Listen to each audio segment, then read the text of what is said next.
আপনারা জানেন আমি ইতিপূর্বে ওয়েস্ট বেঙ্গল পুলিশের যিনি সর্বোচ্চ কর্তা অ্যাডমিনিস্ট্রেটিভ লেভেলের তথা ডিজিপি স্যারকে বিষয়টা জানতে চেয়েছি এবং এটাও স্পষ্ট করে বলেছি যে ধর্মস্থান থেকে মাইক খুলে নেওয়ার নিদান দেওয়া হচ্ছে কোন অর্ডারের পরিপ্রেক্ষিতে। যদি এই ধরনের কোনো অর্ডার থেকে থাকে আমাদেরকেও দেওয়া হোক এবং সেই সমস্ত ধর্মস্থান কর্তৃপক্ষকে দেওয়া হোক।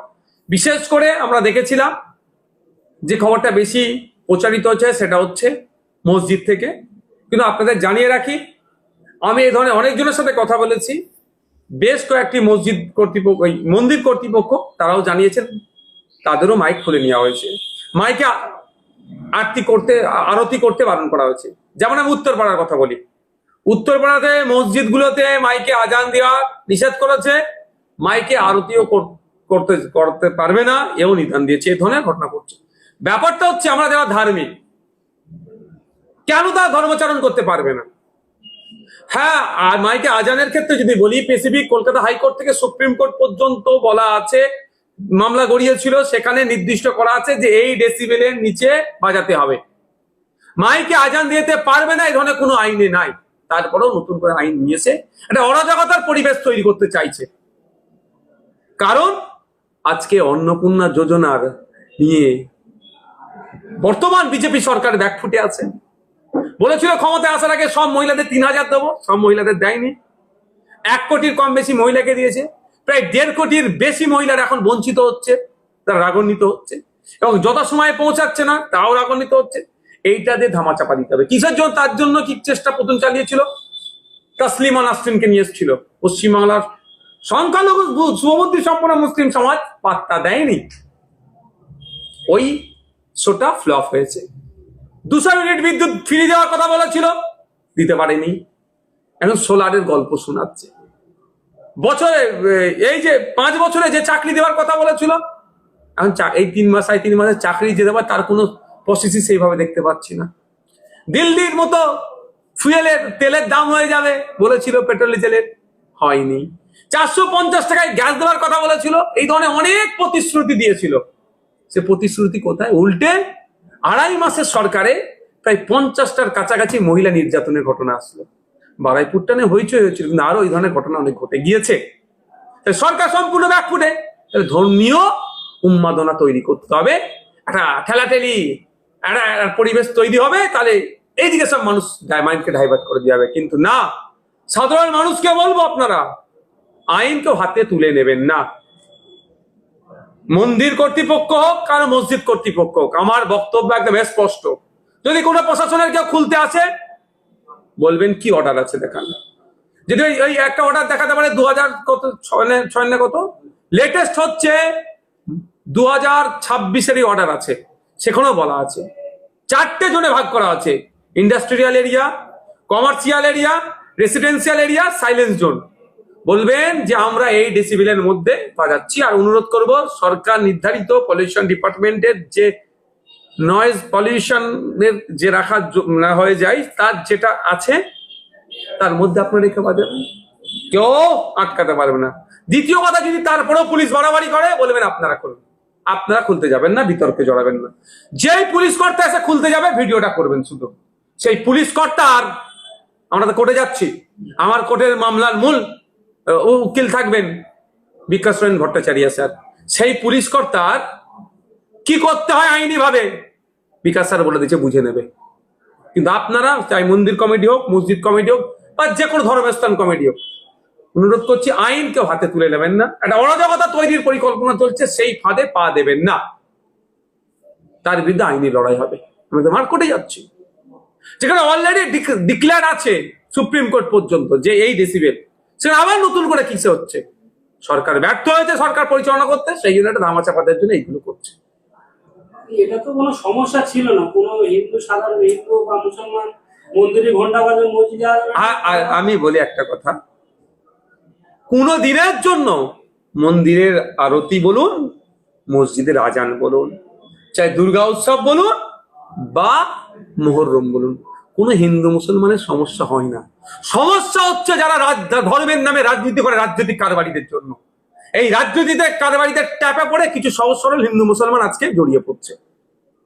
রাজনৈতিক কারবারিদের সমস্যা হচ্ছে, কোনো হিন্দু মুসলমানের সমস্যা হয় না। মন্দিরে কীর্তন হলে কোনো মুসলমানের সমস্যা হয়? মসজিদে আজান হলে কোনো হিন্দু সমস্যা হয় না? বরঞ্চ মসজিদের আজানের কথা যদি বলি, ফজর হয়ে গেছে, কাজে যেতে হবে, আমাকে ভোর হয়ে যাচ্ছে, একটা আজান মানে আমার লেবার, আমার একবার কাজ শেষ করতে হবে। সন্ধ্যা আজান হচ্ছে, খেলাধুলা বন্ধ করে এবার পড়তে বসতে হবে। অনেক জায়গায় এই প্র্যাকটিসটা চলে, এখনো চলে। আপনি গ্রামে চলে যান না, হিন্দু মুসলমানকে প্রশ্ন করুন না, মন্দিরে কীর্তন হলে আপনার অসুবিধা হয়? আরতির আপনার অসুবিধা হয় না? মসজিদে আজান হলে আপনার অসুবিধা হয়? দেখবেন বলে না, আমাদের কোনো অসুবিধা হয় না। আর যদি সাউন্ড পলিউশন বন্ধ করার খুবই ইচ্ছে হয়, তাহলে আগে নিদান দেওয়া হোক রাজনৈতিক নেতাদের, যে সভা সমিতিগুলোর নামে যে ডিজে বাজিয়ে হই হই করে, তার বিরুদ্ধে কটা অ্যাকশন নিয়েছে। আপনারা দেখেছেন আমার বক্তব্য, ডিজে নিয়ে এসেছিল, আমি বলছি দাও বাড়ি চলে যা, আমার প্রোগ্রামে আসতে হবে না। আমি ডিজের অনেক বিরুদ্ধে, তা নিয়ে কোনো নেই। বড় বড় ডিজে লাগিয়ে হই হই করছে রাজনীতির প্রোগ্রামে আসার সময়, মাইক সাউন্ড কত তীব্রতা, তা নিয়ে কোনো অসুবিধা নেই। ধর্মকর্ম করছে, ওখানে সুরসুরি দিতে হবে না। এটা ধর্মনিরপেক্ষ রাষ্ট্র অবশ্যই। এখানে ধার্মিকরা যেমন মাথা তুলে বাঁচতে পারবে, যারা ধর্ম মানে না তারাও মাথা তুলে বাঁচতে পারবে, ধর্ম প্র্যাকটিস করে না তারাও মাথা তুলে বাঁচতে পারবে। কিন্তু এখানে ধার্মিকের সংখ্যা বেশি, এটাও সরকারকে মাথায় রাখা দরকার। মুখ্যমন্ত্রী শুভেন্দু অধিকারী বলছে এটা তো আমার বলে লাভ নেই, এটা 2020 সালের হাইকোর্টের রায় আছে, এটা মমতা ব্যানার্জির আমলে তো হয়েছে। আমি আবারও আপনাদের বলছি, মিসগাইডেড হবেন না আপনারা। যে প্রশাসন আসবে তাদেরকে বলবেন একটা কথাই, যদি কোনো ডাকে, মন্দির কমিটি হোক, মসজিদ কমিটি হোক, কোনো ধর্মস্থান কমিটিকে, যে আমরা প্রথম কথা আপনাদের কাছে রিকোয়েস্ট করব, যে 3টে এরিয়া আছে, industrial area, commercial area, silence zone, আর হচ্ছে রেসিডেন্সিয়াল এরিয়া, ওখানে ডে আর নাইট ভাগ করা আছে। ডে নাইটটা কেমন আছে? সকাল 6টা থেকে রাত 10টাকে এটা ডে বলা হচ্ছে, রাত 10টা থেকে সকাল 6টাকে এটা নাইট টাইম বলা হচ্ছে। তো এই যে আইন আছে, আইনের মধ্যে চালাবেন। মাইক বন্ধ করে, মাইকে চালানো যাবে না, কোনো আইনে বলা নেই। তাহলে উনি যদি ও কথাই বলেন, প্রশ্ন সাংবাদিকদের করা দরকার ওনাকে, যে আপনি তাহলে মাইক খুলে নেওয়ার কথা বলছেন কেন? অলরেডি কলকাতা হাইকোর্টে মাইকে আজান বন্ধের জন্য মামলা হয়েছিল। কলকাতা হাইকোর্ট কি বলেছে? সুপ্রিম কোর্টে মামলা হয়েছিল, কোনো জায়গায় মাইক খোলার কথা বলা হয়নি, বলা হয়েছে কি সাউন্ডকে কন্ট্রোল করা। এবার হচ্ছে প্রশ্ন, কেউ যদি সাউন্ড না কন্ট্রোল করে তাহলে কি হবে? তার জন্য আইন আছে, ফাইন হবে, জেল জরিমানা যা আছে হবে। এনভায়রনমেন্ট প্রোটেকশন অ্যাক্ট 1986 আছে, তার আন্ডারে ফাইন হবে, বা যেগুলো যা আছে সেগুলো হবে। ব্যাপারটা হচ্ছে, আবারও বলছি, এটা পলিটিক্স হচ্ছে। সরকার যে প্রতিশ্রুতিগুলো দিয়েছিল পূরণে ব্যর্থ হয়েছে, তার জন্য এই ধরনের করছে। একটা কোনো মন্ত্রী তো দেখলাম, তিনি তো মনে হয় এই ধরনের বলেছেন যে সরকারি এই ধরনের কোনো নির্দেশনা নেই, মাইক জোর করে খুলিয়ে দেওয়ার, এই ধরনের কিছু একটা বলেছে মনে করে কোনো একটা মন্ত্রী বলতেন। বুঝতে পারছেন? এগুলো একটু বুঝতে হবে আমাদেরকে। কোনো একটা না কোনো জায়গা থেকে একটা বাংলায় একটা বিশৃঙ্খলা তৈরি করার চেষ্টা চলছে। সেই ফাঁদে আমরা ধর্মপ্রাণ মুসলমান, হিন্দু নির্বিশেষে যে কেউ আছে ধর্মপ্রাণ মানুষ, এই ফাঁদে আমরা পা দেবো না। আইনি লড়াই করব, আর সময়ে গণতান্ত্রিক প্রক্রিয়ায় ভোটে এদের জবাব দেবো। বাংলায় তসলিমা নাসরিনকে আনা হলো, তিনি বাংলার মাটিতে দাঁড়িয়ে বলছেন যে মাদ্রাসায় জিহাদি উগ্রপন্থীরা তৈরি হয়, কি বলবেন বিষয়টা? দেখুন, এটা নিয়ে অনেকবার অনেকে বলেছে। আর দুটো কথা বলবো, দুটো কথা। প্রথম কথা হচ্ছে, একটা ডিবেট করা হোক, ওদেরকে উল্টো দিকে বসান, আমাকে এক উল্টো দিকে বসান, এই সমাধান যদি চিরতরের জন্য শেষ করতে হবে, তাহলে ওদেরকে এক্সপোজ করি। আমি বলবো একটা দেবো, নাম দেবো, ওনারা আবার একবার বলবেন। অনেকজন বলে এটাকে শুধু বাজার গরম করতে চাইছে, হিংসা ছড়ানোর জন্য তো বলেছে।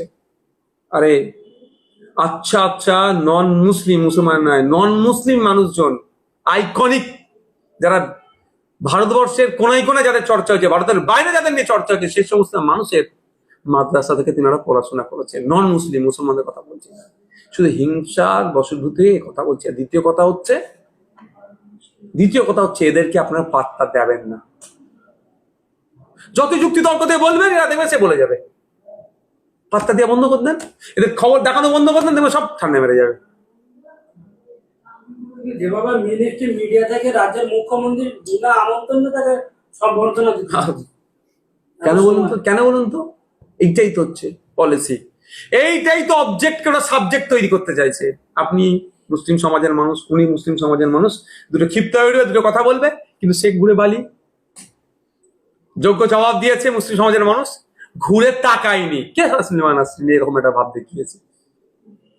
দেশের নেতা মন্ত্রীদের অপমান করলে, ছোট বড় কথা বললে জেল জরিমানা হচ্ছে, অথচ আমাদের দেশের নেতাজি সুভাষচন্দ্র বসুকে ফরওয়ার্ড ব্লকের গুন্ডা বলে তোকমা দেওয়া হচ্ছে। শুধু তাই, গুন্ডাদের দল, গুন্ডা পাঠিয়েছিল এরকম ধরনের কথা বলে বকলামে গুন্ডাদের দলই বুঝাচ্ছে। আর এক এমপি, রাজ্যসভার এমপি, তিনি ব্রিটিশের দালাল বলেছেন।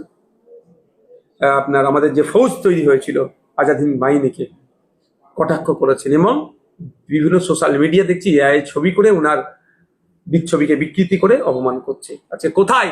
মোদিজির নামে কেউ সমালোচনা করলে ধরে জেলে ভরে দাও, নেতাদের নামে, বিজেপি নেতাদের নামে সমালোচনা করলে ধরে ভরে দাও। আর দেশ নায়ক নেতাজির নামে এত বড় আস্পর্ধা কোথা থেকে পাচ্ছে? বিজেপির অবস্থান কোথায়? আমি জানতে চাই পশ্চিমবাংলা সরকারের অবস্থান কোথায়। আমি এই বিষয়টা নিয়ে আগামী দিনে কি মুভমেন্ট করছি আইনসভার মধ্যে খুব তাড়াতাড়ি দেখতে পাবেন।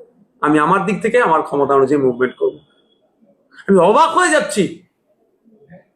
আমি সমগ্র বাঙালি সমাজের মানুষের কাছে বার্তা দিতে চাই যে আজকে বাংলার মাটিতে দাঁড়িয়ে বাঙালিদের বীর পুরুষ নয়, ভারতের বীর পুরুষ দেশ নায়ক আমাদের নেতাজি সম্পর্কে যারা এই ধরনের বলার সাহস পাচ্ছে কোথায়? আপনি বিজেপি করতে পারেন, আপনি তৃণমূলের বিরোধী হতে পারেন, আপনি আইএসএফ এর বিরোধিতা হতে পারেন, যা আপনার রাজনৈতিক পরিচয় থাকুক, কিন্তু নেতাজিকে যখন অপমান করছে, নেতাজি আর কোনো রাজনৈতিক দলের সম্পদ, সবার আমাদের সম্পদ, আপনি কি করে চুপ থাকতে পারছেন? ও আপনার দল বিজেপি আছে, ক্ষমতায় আছে বলে আপনি চুপ আছেন? তাহলে আপনি নেতাজির থেকেও, নেতাজির কন্ট্রিবিউশনকে আপনি ভুলে যাচ্ছেন। তাই অনুরোধ করব, প্রতিবাদ করুন, সোচ্চার হন। দেখেছি ফেসবুকে বেশ কিছু মানুষজন প্রতিবাদ শুরু করেছে, দিকে দিকে প্রতিবাদ হোক, তাদের বিরুদ্ধে পুলিশ অ্যাকশন নিতে বাধ্য হবে। আমরা বিজেপি সরকারকে বলবো, আপনার প্রশাসন এখনো সুমোটো করছে না কেন, এর জবাব কিন্তু আগামী দিনে আপনাদের দিতে হবে। আমরা দেখলাম বিধানসভায় হিসাবে দাবি করেন, কিন্তু দেখা যাচ্ছে আসামে হিন্দুদের পাশে একজন মুসলিম দিয়ে দাঁড়াচ্ছে। আমি শুনি, বিজেপি হিন্দুদের রক্ষাকর্তা নয়, বিজেপি হচ্ছে কর্পোরেট পুঁজিপতিদের রক্ষাকর্তা হিসাবে বলে। শুধু নাম কাস্তে হিন্দু হিন্দু করতে হবে, নালে এই ভোটটা পাওয়া যাবে না। আপনি যে ক্ষতিগ্রস্ত হয়েছে ম্যাক্সিমাম রাজ্যে দেখো, আরাবলি যে ভ্যালি, আরা ভ্যালি যদি যে ধ্বংস করতে যে অপচেষ্টা চালাচ্ছে, ক্ষতিগ্রস্ত কারা হতো? আশপাশে যে কটা রাজ্য আছে সংখ্যালঘু মুসলমানদের ওদের পার্সেন্টেজ কত? কারা ক্ষতিগ্রস্ত? ম্যাক্সিমাম সংখ্যাগুলো হিন্দু সমাজ। ফরেস্ট রাইট অ্যাক্ট অ্যামেন্ডমেন্ট করে যেটা আদিবাসীদের ক্ষমতা কেড়ে নিতে চাইছে, আদিবাসীকে জোর করে ওরা নিজেদের দিকে টানতে চাইছে। আসামে বন্যা শুরু, সারা দেশও দেখুন না, নিটের পেপার লিখে ক্ষতিগ্রস্ত সব থেকে বেশি করা হয়েছে। সংখ্যার অনুপাতে যদি আপনি দেখেন, এরা হিন্দুদের নয়। বিজেপি হচ্ছে কর্পোরেট পুঁজিপতিদের। আমার কথা রেকর্ড করে রাখুন, এরা হিন্দুদের জন্য নয়। বিধানসভায় দাঁড়িয়ে মুখ্যমন্ত্রী বারবার একটা কথা বলতেন যে এই নেতা, এই মন্ত্রীদেরকে আমি গুন্ডা দমন আইনে জেলে ভরবো, অথচ কলকাতা হাইকোর্ট ওই গুন্ডা দমন আইনটা রাষ্ট্রপতির মদত না পাওয়ার কারণে খারিজ করলো। কি বলবেন, একটা আমাদের রাজ্যের মুখ্যমন্ত্রী সে এই কথাটা বলতে পারে? শুনুন, বিধানসভার ফ্লোরে দাঁড়িয়ে একটা অসত্য কথা বলা যায় না, সংসদের রীতি অনুযায়ী বলা যায় না। দ্বিতীয় কথা হচ্ছে, কোন বিল বিধানসভা থেকে পাস, লোকসভা থেকে পাস হওয়া মানি সঙ্গে সঙ্গে আইন হয় না। যে বিলটা পাস হলো, রাষ্ট্রপতির সই হলে তারপর আইনে পরিণত হয়, তাতে একটা টাইম লাগে। মানে নতুন সরকার এসছে, ধরাকে সরা মনে করেছে। তবে একটা জিনিস বলবো, প্রত্যেকের একটা শেষ হয়। এখন এমন কাজ করবেন না, পরবর্তীতে আপনাকে জবাব দিতে হয়, বেশি ভারী পড়ে যায়। ভোটের আগে আপনাদেরকে কিছু সংখ্যক নেতা দালাল বলে তকমা দিয়েছিল, আজকে তারাই দেখছি মানুষের হয়ে কথা না বলে সংসদে যে রিল ভিডিও বানাচ্ছে। শুধু রিল ভিডিও বানাচ্ছে না, তারা বিজেপির সাথ দিয়েছে, এনডিএ জোটে চলে গিয়েছে। এনডিএটা বিজেপির মূল লিডিং এ আছে, এনডিএ মানে বিজেপি। তারা বিজেপিকে সাথ দিচ্ছে। আর মুর্শিদাবাদের 3 এমপি নাটক করছে, বলছে আমরা এনসিপিআইতে আছি কিন্তু এনডিএতে নেই। আর সাহস থাকলে এনসিপিআই থেকে বেরিয়ে আসুন, তাহলে তো জানবো। নাটক করছে।